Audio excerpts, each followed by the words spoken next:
बादशाहपुर में अगर इनको देते नरवीर को टिकट तो मजबूत रहेंगे। वहाँ से विमला चौधरी अभी मजबूत है, नहीं है तो अगर मान लीजिए पुराना चेहरा है तो उनके बेटे को चुनाव लड़वाया जा सकता है। चर्चा इस बात की भी है कि बनवारी लाल से इन दिनों राव इंद्रजीत सिंह का जो समीकरण है, तालमेल है, कुछ गड़बड़ाया हुआ है, तो वहाँ से कोई नया उम्मीदवार इंद्रजीत सिंह की इच्छा से आ सकते हैं। गुड़गांव विधानसभा से मुझे लगता है कि इस बार जो मौजूदा विधायक है उसकी टिकट कटेगी और उसके स्थान पर नवीन गोयल का नाम ज्यादा तेजी से चल रहा है। पार्टी हो सकता है किसी पंजाबी को भी वहां से चुनाव लड़वा दे। सैनी वोट केवल मुख्यमंत्री बना रहे नायब सिंह सैनी इस नाम पर भी एकजुट हैं और वो बीजेपी को वोट करेंगे ऐसा लग रहा है। रामविलास शर्मा के बारे में तो ये भी है कि रामविलास शर्मा 3 जगह से टिकट मांग रहे हैं। उन्होंने कहा ऐसा मुझे जीटी रोड पर कहीं से दे दीजिए, और बेटे को गौतम को महेंद्रगढ़ से मांग रहे हैं, वो नारों से अपनी पुत्री डॉक्टर आशीष शर्मा के लिए मांग रहे हैं। ये चर्चाएं हैं, लेकिन मेरा मानना है कि महेंद्रगढ़ से रामविलास शर्मा की टिकट बनती है। वो विवादों में आ गया ये परिवार, ईडी की रेड पड़ी है, लेकिन फिर भी बीजेपी के मुकाबले अगर कांग्रेस को किसी मजबूत चेहरे को रखना है तो रावधान सिंह या उसकी पसंद का व्यक्ति होगा। देखिए, आरती राव अकेले अटेली में नहीं है, आरती राव अटेली के अलावा कोसली और बादशाहपुर में भी है। ठीक है, ये राव इंद्रजीत सिंह की इच्छा पर निर्भर करता है कि वो अपनी पुत्री की राजनीतिक लॉन्चिंग वो कहाँ से करे, लेकिन अटेली उनके लिए मजबूत। किरण चौधरी जो है बीजेपी में आई है, तो शाम में बीजेपी की स्थिति मजबूत हुई है। चर्चाएं ये चल रही कि उसकी बेटी श्रुति को वहां से टिकट मिल जाएगी। पूर्व मुख्यमंत्री भूपेंद्र सिंह हुड्डा शतरंज की चाल की तरह एक चाल चल रहे हैं। लगता है वो श्रुति चौधरी को उनके घर में ही उनके परिवार के साथ ही घेरने की चेष्टा करेंगे, और ऐसा हुआ तो एक अच्छी फाइट होगी। कांग्रेस 10 साल से सत्ता से बाहर है और भाजपा 10 साल से सत्ता में है। इनको सत्ता में रहने का नुकसान है, उनको सत्ता में आने की छटपटाहट है। तो वो ऐसी कोई गलती नहीं करेंगे कि सत्ता में आते आते रह जाएं। कि कम से कम रेवाड़ी जिला, बावल, पटौदी और रेवाड़ी, ये राव इंद्रजीत सिंह की राय को महत्व देने के बाद पार्टी टिकटों का वितरण करेगी। लेकिन इतना तय है कि रेवाड़ी में चिरंजीव राव ये रहेंगे, क्योंकि इनकी इंडिया गठबंधन में पकड़ मजबूत है लालू यादव के कारण, और इनके टिकट कटने की संभावना भी कम है। समीकरण बन भी रहे हैं, जिस प्रकार का दौर चल रहा है उसमें कांग्रेस जो है सत्ता में आती दिख भी रही है। हालांकि दक्षिण हरियाणा में इस सरकार ने, जो मौजूदा सरकार है, इसने काफी काम किया। यहाँ पानी की समस्या थी, पिछले 10 सालों में इन्होंने पानी की समस्या को कम किया और टेल तक पानी पहुंचाया। इस बार बिना खर्ची बिना पर्ची के जो नौकरियों देने की व्यवस्था इस सरकार ने की, उसका दक्षिण हरियाणा को लाभ हुआ, और यही कारण है कि गांव के लोग भी लोकसभा चुनाव में इस बात को साबित कर चुके हैं कि इन्हें इनका लाभ मिला है।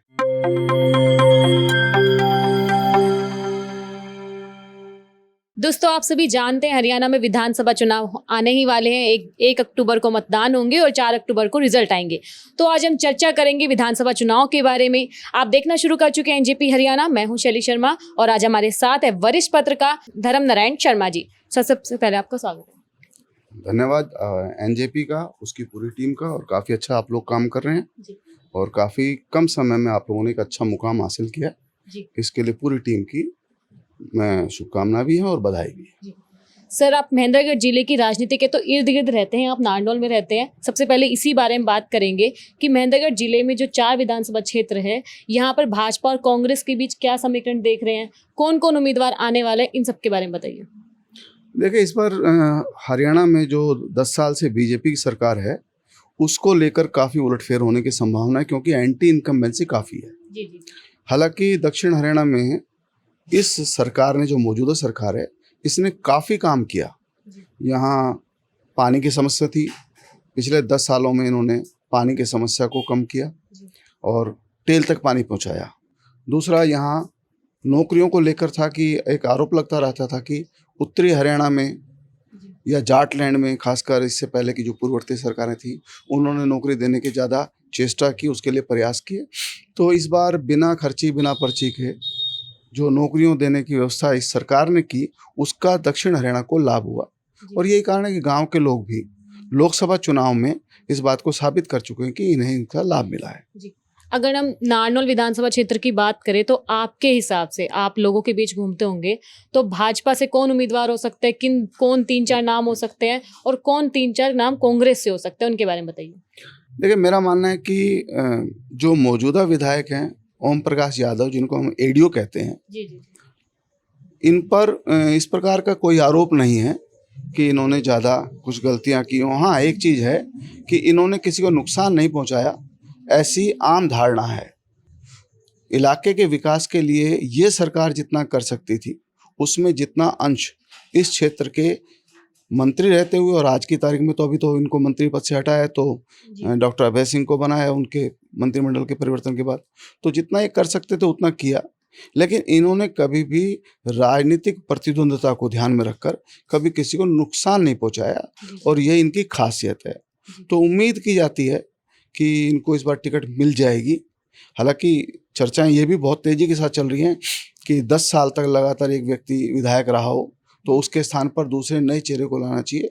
और जहां तक भाजपा और संघ इस बार के चुनाव में 10 साल की एंटी इनकम्बेंसी को ध्यान में रखते हुए जो परिवर्तन करने की बात कर रहे हैं, और माना जा रहा है कि 70% के आसपास सीटें हरियाणा में नए सिरे से आएंगी, नए लोग आएंगे, नई ऊर्जा आएगी, और 12-15 मंत्री और पूर्व विधायकों की, मंत्रियों की, इनकी टिकटें कटने की जो बात चल रही है, उसको ध्यान में रखते हुए माना जा रहा है कि नारनौल में ओम प्रकाश एडीओ की टिकट कट के किसी नए चेहरे को दी जाए।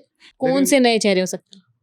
इलाका यादव बाहुल्य का है, तो मुझे लगता है, मेरी अपनी धारणा है कि यहाँ किसी यादव को टिकट दी जाएगी, क्योंकि नायब सिंह सैनी जो इस समय हरियाणा में मुख्यमंत्री हैं, हमारे यहाँ यादव वोट के साथ साथ सैनी वोट का समीकरण अच्छा बनता है, और सैनी वोट केवल मुख्यमंत्री बना रहे नायब सिंह सैनी, इस नाम पर भी एकजुट हैं, और वो बीजेपी को वोट करेंगे, ऐसा लग रहा है। 80%, 85% तक वोट सैनियों के बीजेपी को मिलेंगे। नारनौल में ओम प्रकाश यादव के अलावा और कौन कौन से चेहरे हैं भाजपा से जो मजबूत आप समझते हैं जिसको? देखिए, अभी नारनौल से जिला अध्यक्ष दयाराम यादव जो हैं, वो भी टिकट पाने की लाइन में लगे हुए हैं। पूर्व योजना बोर्ड के पूर्व उपाध्यक्ष कैलाश चंद शर्मा के बेटे राकेश शर्मा जो हैं, वो भी टिकट पाने वाले की दौड़ में हैं, और नगर परिषद की पूर्व चेयरपर्सन भारती सैनी हैं, उन्होंने भी अपना दाव मजबूत किया हुआ है।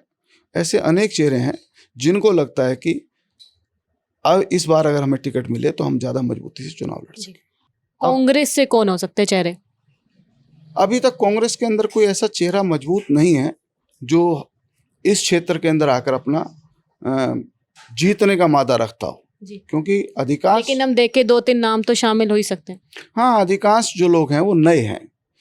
अभी पिछले दिनों मेरी किसी मित्र से बातचीत हो रही थी, चर्चा चल रही थी कि चुनाव लड़े हुए कितने लोग हैं, तो राव नरेंद्र सिंह और भाई राम सिंह, जिनकी पुत्रवधू डॉक्टर राज सुनेश, या तेज प्रकाश एडवोकेट जो अभी जजपा से कांग्रेस में शामिल हुए हैं, ऐसे 3-4 चेहरे हैं जिन्होंने इससे पहले कभी चुनाव लड़ा, उनको अनुभव है। बाकी नाम चल रहा है सेवानिवृत्त जज राकेश यादव का, रघु यादव के बेटे सर्जन यादव भी गली गली में घूम रहे हैं। कांग्रेस से और भी कई चेहरे हैं, सब नए हैं, और उनको लगता है टिकट उनको मिल जाएगी। लेकिन 40 के करीब उम्मीदवारों में से लॉटरी किसी एक की खुलनी है। अब ये संगठन जिस तरीके से बात कर रहा है कि साहब 2 बार से लगातार हारे हुए लोगों को हम वोट टिकट नहीं देंगे, तो लगता है कि ऐसे में राव नरेंद्र सिंह की टिकट यहाँ से कट सकती है, और वो अटेली से मांग रहे हैं, तो वहाँ भी इस बात की संभावना बन रही है कि वहाँ से उनकी टिकट कटेगी। तब हो सकता है वो अपने पुत्र कृष्ण राव को नारनौल से टिकट दिलाने में सफल हो जाएं। नारनौल से किसी ब्राह्मण चेहरे का नाम चल रहा था, अगर बात करें रामविलास शर्मा की बेटी का भी नाम चला था, इस पर आप क्या कहेंगे? देखिए, चर्चा की बात करें तो रामविलास शर्मा के बारे में तो ये भी है कि रामविलास शर्मा 3 जगह से टिकट मांग रहे हैं।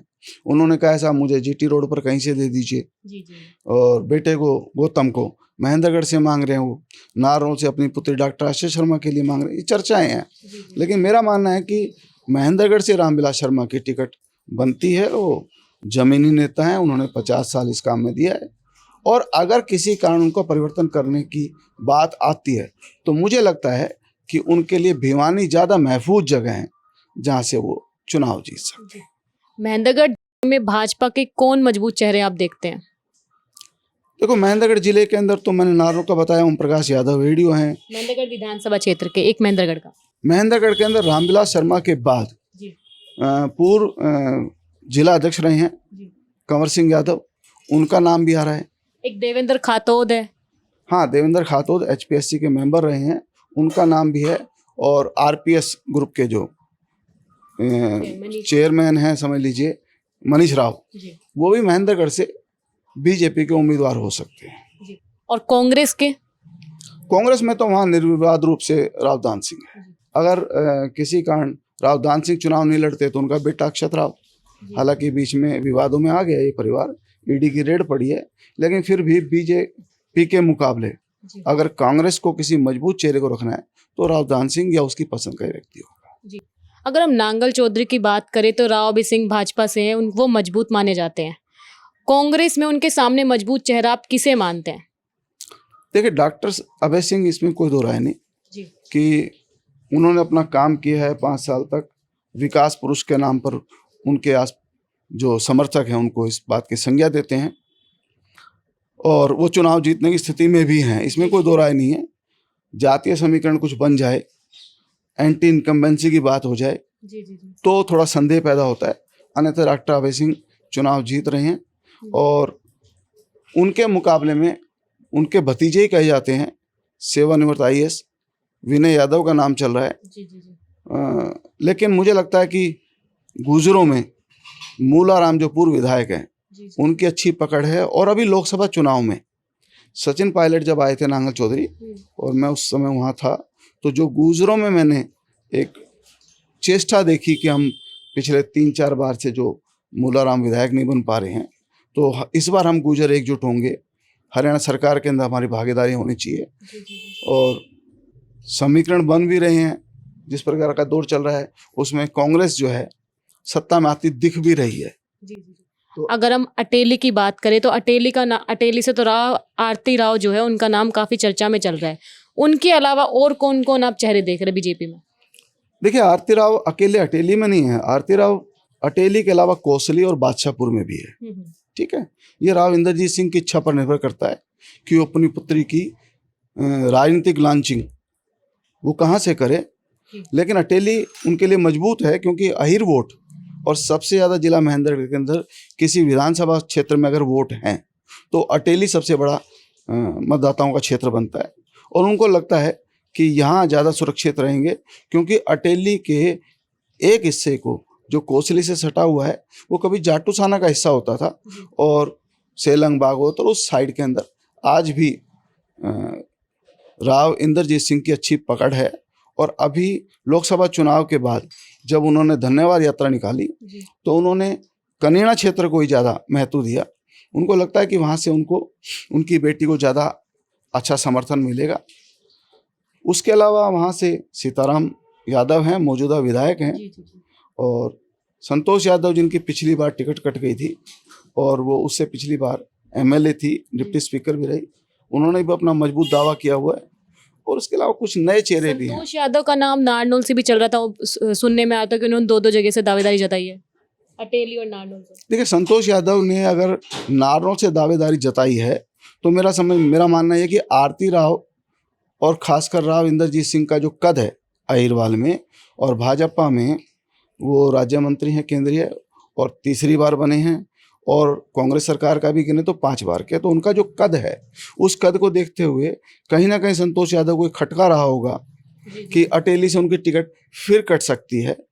तो इसलिए उन्होंने कोई सुरक्षित स्थान ढूंढने की चेष्टा की होगी। तो हो सकता है उन्होंने नारनौल से दावेदारी की हो। अगर संतोष नारनौल आती है तो भी बीजेपी का जो यहाँ ग्राउंड है, और मैंने भी आपको कहा कि यादव को सैनी मतदाताओं का समर्थन मिलेगा, उस नाते से भी संतोष अच्छा मजबूत अपना कैडर बना सकती है। अगर हम बात करें अहिरवाल की बाकी जिलों की, रेवाड़ी जिले की राजनीति पर आप बताइए, बावल, कोसली, रेवाड़ी, इन पर आपका क्या नजरिया है? देखो, अहिरवाल में मैं सीधी बात करूं, GT रोड और अहिरवाल, ये 2 क्षेत्र ऐसे हैं जहां अभी भी बीजेपी मजबूत है। हम झज्जर से ऊपर का इलाका देखें और हिसार तक चले जाएं, कैथल, जींद तक चले जाएं, वहां पर कांग्रेस ज़्यादा मजबूत है।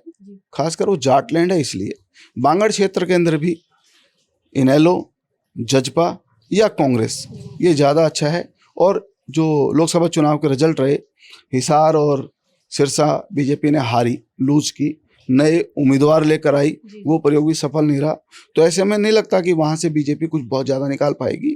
हाँ, इसीलिए उन्होंने हलोपा के गोपाल कांडा के साथ बैठकर जो समझौता किया है, तो उनका टारगेट यही है कि सिरसा में वो 2-3 सीट निकाल लें।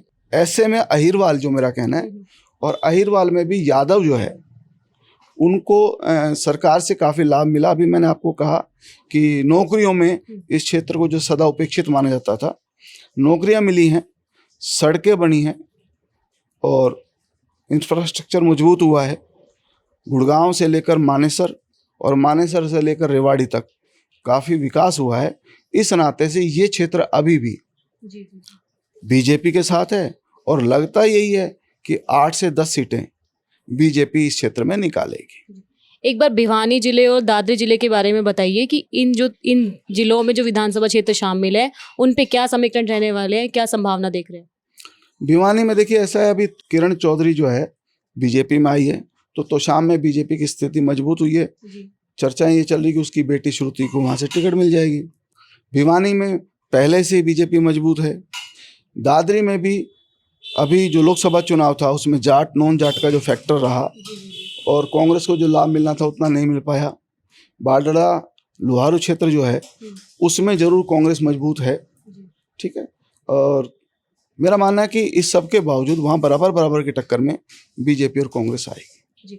भिवानी से जो तोशाम सीट है, अगर हम बात करें श्रुति चौधरी के सामने कांग्रेस से कौन मजबूत चेहरा खड़ा हो सकता है? समय बदलेगा, तो आज तो हम ये कह नहीं सकते कौन होगा, लेकिन जिस तरीके से पूर्व मुख्यमंत्री भूपेंद्र सिंह हुड्डा शतरंज की चाल की तरह एक चाल चल रहे हैं, लगता है वो श्रुति चौधरी को उनके घर में ही, उनके परिवार के साथ ही घेरने की चेष्टा करेंगे। और ऐसा हुआ तो एक अच्छी फाइट होगी। और हम बात करें भवानी खेड़ा, लोहारू, इसके बारे में मैंने अभी बताया आपको कि कांग्रेस वहाँ ज़्यादा मजबूत है। हाँ, तो आगे बढ़ते हम गुड़गांव की तरफ। गुड़गांव जिले में आप क्या संभावना देख रहे हैं बीजेपी कांग्रेस की, और वहाँ पे आप कौन कौन से उम्मीदवारों की संभावना देख रहे हैं बीजेपी कांग्रेस में? गुड़गांव में तो लगता है कि अभी बीजेपी मजबूत बनी हुई है। बादशाहपुर में जिस प्रकार की लोकसभा चुनाव में लीड ली बीजेपी ने, वहाँ नरवीर इसीलिए टिकट की मांग कर रहे हैं और उनको कहीं ना कहीं अंदेशा है कि उनकी टिकट कट सकती है, तो उन्होंने अपने सुर भी चेंज किए हैं। तो लगता यही है कि भाई बादशाहपुर में अगर इनको देते नरवीर को टिकट तो मजबूत रहेंगे, लेकिन हो सकता है कि बीजेपी नरवीर के इन स्वरों को देखकर, क्योंकि पिछले सप्ताह जो मीटिंग हुई बीजेपी की उसमें जिस प्रकार से सुधा यादव ने नरवीर के शब्दों को मीटिंग में रखा और उन पर विचार करने के लिए कहा कि अनुशासनहीनता हो रही है, तो ऐसे में वहाँ से सुधा यादव भी एक कैंडिडेट हो सकती है। आरती राव भी बादशाहपुर में, चूंकि लोकसभा में उनके पिता को अच्छी खासी वोटरों का समर्थन मिला था, तो वो भी वहाँ से उम्मीदवार बन सकती है। वैसे पूर्व मुख्यमंत्री जो मनोहर लाल हैं, उनके ओएसडी जो आर यादव या पिछली बार मनीष यादव हैं, और भी कई चेहरे हैं, वो लोग वहाँ से चुनाव लड़ने। गुड़गांव विधानसभा से मुझे लगता है कि इस बार जो मौजूदा विधायक है उसकी टिकट कटेगी और उसके स्थान पर नवीन गोयल का नाम ज़्यादा तेजी से चल रहा है। पार्टी हो सकता है किसी पंजाबी को भी वहाँ से चुनाव लड़वा दे। पटौदी विधानसभा पे पटौदी सुरक्षित है और बावल जरावता ही हो सकते हैं, जरावता भी हो सकते हैं। और अगर राव इंद्रजीत सिंह का जो महत्व है इस क्षेत्र में, उसको अगर ध्यान में देखकर, क्योंकि पार्टी नेतृत्व भी इस चीज़ को ध्यान में रख रहा है कि हरियाणा में बीजेपी तीसरी बार आए और संघ भी ये चाह रहा है कि हम किसी तरह इस मिथक को तोड़ें कि भाजपा तीसरी बार नहीं आ सकती है। तो ऐसे में लगता है कि जो वहाँ का इस इलाके का जो मजबूत चेहरा है राव इंद्रजीत सिंह, उनकी सहायता की जरूरत तो बीजेपी को पड़े ही पड़ेगी। जब इंद्रजीत की जरूरत पड़ेगी तो इंद्रजीत की इच्छाओं से ही इन क्षेत्रों में टिकटों का वितरण होगा। वहाँ से विमला चौधरी अभी मजबूत है, नहीं है तो अगर मान लीजिए पुराना चेहरा है तो उनके बेटे को चुनाव लड़वाया जा सकता है। इसी प्रकार बावल में डॉक्टर बनवारी लाल का नाम चल रहा है काफ़ी, अगर एंटी इनकम्बेंसी की कोई बात आती है उसको ध्यान में रखकर पार्टी निर्णय लेती है, क्योंकि चर्चा इस बात की भी है कि बनवारी लाल से इन दिनों राव इंदरजीत सिंह का जो समीकरण है, तालमेल है, कुछ गड़बड़ाया हुआ है, तो वहाँ से कोई नया उम्मीदवार इंदरजीत सिंह की इच्छा से आ सकते हैं। रेवाड़ी में सुनील मूसेपुर की बात थी पिछली बार, वो चुनाव हार गए थे, लेकिन अब उनकी वाइफ की बात चल रही है। हाँ ये हो सकता है कि, लेकिन मैंने फिर कहा आपको कि मेरा मानना ये है कि कम से कम रेवाड़ी जिला, बावल, पटौदी और रेवाड़ी, ये राव इंदरजीत सिंह की राय को महत्व देने के बाद पार्टी टिकटों का वितरण करेगा। आपने बताया पटौदी, रेवाड़ी और बावल, तीनों का आपने बता दिया, लेकिन इनके सामने कांग्रेस का उम्मीदवार कौन हो सकता है? कांग्रेस भी नए चेहरे लाने की चेष्टा कर रही है, लेकिन इतना तय है कि रेवाड़ी में चिरंजीव राव ये रहेंगे, क्योंकि इनकी इंडिया गठबंधन में भी पकड़ मजबूत है लालू यादव के कारण, और इनके टिकट कटने की संभावना भी कम है। और बावल में भी कोई नया चेहरा आने वाला है। वो पुराने चेहरे जो थे जसवंत वगैरह के, अब वो उतने कामयाब नहीं रहे हैं, तो शकुंतला भगवाड़िया के बेटे का नाम भी चल रहा है, नीलम भगवाड़िया। हाँ, या उनकी पुत्री। पटौदी में भी कांग्रेस कोई नया ही चेहरा लाएगी। मतलब कोई सभी नए चेहरे लेकर आएंगी कांग्रेस इस बार। एक चीज तो मानकर चलिए, कांग्रेस 10 साल से सत्ता से बाहर है और भाजपा 10 साल से सत्ता में है। इनको सत्ता में रहने का नुकसान है, उनको सत्ता में आने की छटपटाहट है, तो वो ऐसी कोई गलती नहीं करेंगे कि सत्ता में आते आते रह जाएं। इसलिए वो ऐसे चेहरे जो बार बार हार चुके हैं या जिनका महत्व कम हो गया है, या 10 साल के अंदर पीढ़ी का परिवर्तन हो गया राजनीति में, तो जो राजनीति पीढ़ी का परिवर्तन होता है, युवा चेहरे जो आए हैं उनको युवा वोट भी चाहिए, तो वो भी बदलाव करेंगे। और मेरा मानना है कि बीजेपी में भी जो 10 साल से ठहरे हुए पानी की तरह कुछ दिग्गज नेता अटके हुए हैं, उनको बदलाव करेगी और शुद्ध पानी लाने की चेष्टा करेगी बीजेपी, तो उसमें कुछ नए चेहरे आ जाएं, कोई बड़ी बात नहीं। आज हमने जिन क्षेत्रों के बारे में बात करी है, आप भाजपा में जैसा मानते हैं कि राव इंदरजीत सिंह का जो प्रभाव रहता है, टिकट वितरण में भी उनका दखल रहता है, ऐसे ही कांग्रेस में आप किसका दखल मानते हैं? भूपेंद्र हुड्डा हो गए, शैलजा हो गए, किसका आप दखल मानते ज़्यादा? देखिए, इस क्षेत्र में चूंकि मुख्यमंत्री रहे हैं हुड्डा, तो पिछले 10 साल से उन्होंने, उनके बेटे दीपेंद्र ने ही यहाँ आकर काम किया है, तो माना ही जा रहा है कि दीपेंद्र ने काफ़ी लोगों को जोड़ा है। तो उनके नांगल चौधरी में प्रवीण चौधरी हैं, उन्होंने भी कुछ अच्छे चेहरों को कांग्रेस में शामिल करवाया। पकड़ तो दीपेंद्र की या भूपेंद्र सिंह हुड्डा की है, लेकिन शैलजा ने भी काफ़ी काम किया है। जो अभी मैं बात कर रहा था, नारनौल में भाई राम सिंह जो जिला प्रमुख रहे हैं पहले, उन्होंने भी प्रयास किया है काफ़ी। यहाँ शैलजा का थोड़ा बहुत प्रभाव है, या प्रभाव रहता था किरण चौधरी का जो बीजेपी में चले गई हैं। तो हम ये कुल मिलाकर कह सकते हैं कि हुड्डा खेमा ही ऐसा है जो अभी भी दक्षिण हरियाणा में मजबूती से पकड़ बनाएगी। धन्यवाद सर। आपने आज सुना अहिरवाल की राजनीति के बारे में, भिवानी, महेंद्रगढ़, गुड़गांव और रेवाड़ी जिले के बारे में आपने जाना। अब देखना होगा आने वाले विधानसभा चुनाव में क्या समीकरण रहने वाले हैं। टिकट वितरण कल या परसों में ऐसा माना जा रहा है कि हो जाएगा, भाजपा के कुछ नाम आ जाएंगे सामने, और कांग्रेस में भी अभी मीटिंग जारी है। धन्यवाद। आप ऐसे ही देखते रहिए एनजेपी हरियाणा। नमस्कार।